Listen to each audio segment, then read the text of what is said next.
सह्याद्री व्याघ्र प्रकल्पामध्ये नवीन वाघ आणून सोडले आणि हे वाघ अंत्यवेळी कोणतीही उपाययोजना ह्या फॉरेस्ट किंवा वन अधिकाऱ्यांनी केली नाहीये।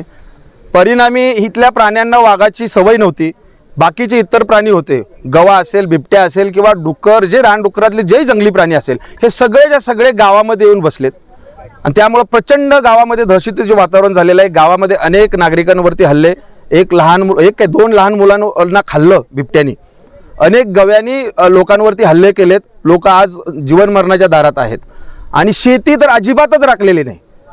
आज 10 टन करणारा शेती आज त्याला 2 टन 1 टन पण होत नाही ऊसाची शेती, बाकी शेती तर पडलेलीच आहे। आणि जंगली वांढरं असतील, माकडं असतील, यांनी तर एवढं गावात 200 300 वाकडं येऊन राहायला लागलेत।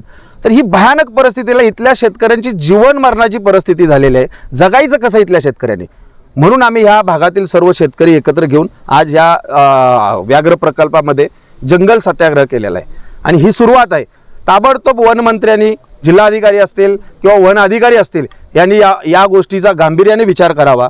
आमच्या गावातील जेवढे काही वन्य प्राणी आहेत ह्या जंगलामध्ये आणून सोडावे, ह्या जंगलाला कुंपण घालावे, आमच्या बेसिक मागण्या आहेत। हे जर नाही केलं तर यापुढे भविष्यात तीव्र आंदोलन आम्ही या 4 तालुक्यातून करणार असं आम्ही या ठिकाणी सांगतो। प्राणी खाली कशामुळे वाघ सोडल्यापासून वाघ खाली इथं वाघ आल्यानंतर वाघाच्या भीतीने सर्व आले, कारण वाघ इतर प्राण्यांना खातो, बरोबर आहे। इथल्या प्राण्यांना वाघाची सवय नव्हती आणि मग हे सर्व भिवून, किंवा दुसरी गोष्ट इथं खायला पण काही नाही। तुम्ही आता जर बघितलं आजूबाजूला कुठलीही उपाययोजना नाही, चारा नाहीये। ह्या उन्हाळ्यामध्ये जे गवे आहेत त्यांना चारा असायला पाहिजे, इतर प्राण्यांना पाण्याची सोय असायला पाहिजे, कोणतीही सोय नाहीये। फक्त पर्यटक आणून इथं शासनाचा खर्च आणून भ्रष्टाचार करणे, पर्यटक आणून पैसा कमावणं, एवढाच उद्योग चालू आहे। इथं पर्यटकांना प्राणी पण दिसत नाहीत, खेदाची गोष्ट आहे। कसलं व्याघ्र प्रकल्प?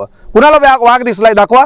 पण फक्त हे शासनाला कुठला तरी व्याघ्र प्रकल्प डेव्हलप केला दाखवायचा आहे, पण त्याच्यावर खर्च करायचा नाही। त्यामुळं नागरिकांच्या जीविताशी खेळ होतोय। 1972चा कायदा शेतकऱ्यांना आता काय शेतात घरात म्हणजे शेतकऱ्यांच्या घरावर हल्ला केला, माणसावर हल्ला केला तरी आम्ही वाघाला काय करायचं नाही, पण वाघाने आम्हाला खाल्लं तर मग त्याचं नुकसान भरपाई देणार। माझी आमची मागणी आहे की जर आमच्या माणसाला खाल्लं तर आम्ही वाघाला मारतो, तुम्ही नुकसान भरपाई द्या, आम्ही देतो तुम्हाला नुकसान भरपाई। चालेल का? नाही चालेल। मग शासनानं मानव धर्म पहिला महत्त्वाचा ठेवला पाहिजे, मानवापेक्षा प्राणी महत्त्वाचा नाही। ह्या कायद्यात पण सुधारणा करायला पाहिजे आणि इथल्या लोकांना न्याय दिला पाहिजे। या ठिकाणी बिबट्याचा कशा पद्धतीने